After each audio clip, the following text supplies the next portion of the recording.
हम ना सिर्फ चांद पे रह पाएंगे, हम चांद पे शायद बिना किसी स्पेस सूट के रह पाएंगे। वो वाकई रहना होगा चांद पे। ऑफ कोर्स चांद पे ग्रेविटी कम रहेगी तो आप जोर जोर से उछलेंगे और कम एनर्जी में चलेंगे।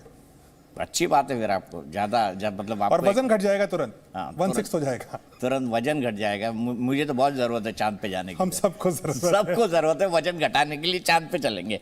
और मेरे ख्याल से फिर हमारे ब्यूटी सैलून्स के पैकेज भी हो जाएंगे, चांद पे चलिए, वजन घटाइए, वापस धरती पर आ जाइए।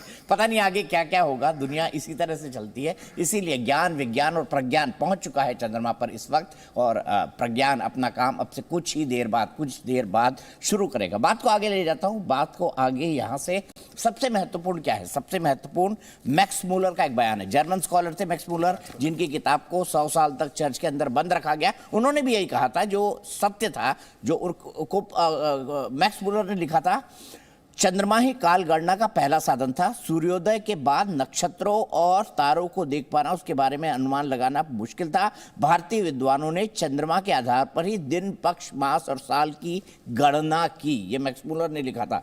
ये पुस्तक थी उनकी, India what can it teach us. ये मैक्स मूलर लिख रहे थे, German scholar, India what can teach us. तो आज भारत ने जो चंद्रमा पर उपलब्धि पाई है, और मैंने रक्षा मंत्री जी का एक स्टेटमेंट सुना, उन्होंने बोला सवाई मान सिंह, जो जयपुर के महाराजा थे, राजस्थान के आसपास के इलाकों, जयपुर के महाराजा थे, उन्होंने खगोल शास्त्र के बहुत बड़े ज्ञाता थे। आर्यभट्ट खगोल शास्त्र के बहुत बड़े ज्ञाता थे, और अब हमारा इसरो नए नए मुकाम हासिल कर रहा है। मैं सीधे यहाँ से चलता हूँ प्रोफेसर राम श्रीवास्तव के पास। प्रोफेसर राम, मुझे बताइए, सबसे महत्वपूर्ण बात इस मिशन की आपको क्या लगती है? अब हम रोवर से, प्रज्ञान से क्या क्या एक्सपेक्ट कर सकते हैं? किस तरह की जानकारी और किस तरह की चीजें?